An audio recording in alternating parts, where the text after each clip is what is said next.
Hey guys, and welcome to a really special video. This won't be a Minecraft video as usual, as this will be the first part of a more informational video series, where we show you the interesting history of places you would have never known about. These are places that don't get enough attention, in my opinion, but still have a really interesting history, and places that we have visited in our travels. This first episode will be about the Plompe Toren. This church tower is all that remains of a medieval village that once stood here. The reason this village disappeared can be found really close by. It's water. The ocean is incredibly powerful. It has the power to move entire houses and change the landscape of the world we live in. Who know this power better than the Dutch? They've been at war with the ocean for hundreds of years, and recently they've been winning. They may be winning the war now, but that does not mean that they've won every battle. As recently as 1953, during an event called the Watersnoodramp, large parts of the Netherlands flooded, costing over 2,500 people their lives. And all throughout history, Dutch towns have disappeared beneath the North Sea's waves. And no other place in the country has been hit as hard as Zeeland. This province is pretty much one giant river delta where a bunch of rivers come together. So all throughout history, these coastlines were constantly eroding and changing. Strong currents slowly started to chip away at the dikes, weakening them. So it wasn't uncommon for dikes to just suddenly fall into the ocean, flooding entire plots of land. Having the dikes break is not really something you'd want to happen. So the people of Zeeland protected themselves by building a secondary dike, a so-called inlaagdijk, behind the primary dike.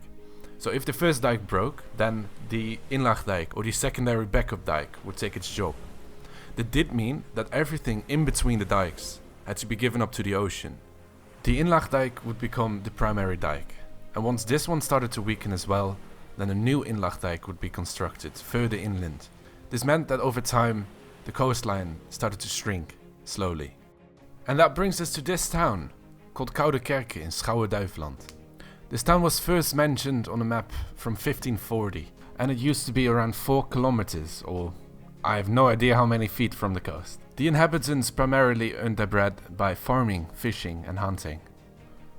In 1565, the coast had deteriorated so much that it was right up against Koudekerke. And in 1581, only 16 years later, a new inlaagdijk had to be constructed. This one would go straight through the town. The entire town was broken down, brick by brick, and moved to a safe location, all except for the Plompe Toren, which has been left standing to this day. After the last dike broke, all that remained of Koudekerke disappeared beneath the waves. However, this is not the end of its history. The nearby city of Zierikzee needed a beacon along her shipping routes, so the Plompe Toren was turned into one of her lighthouses, to protect ships in this dangerous water. So that brings us to today. The tower is no longer in use as a lighthouse and has been turned into a museum and exhibition space. You can freely enter the tower when it's open at least, and when you make your way to the observation deck at the top, you'll be greeted with a lot of information about the history of the tower and its town and the surrounding nature. The area around the tower has been turned into a protected piece of nature. So yeah, here we are. A town whose only inhabitant is a lonely tower, standing as a reminder of the Dutch struggle against the ocean. Thanks for watching.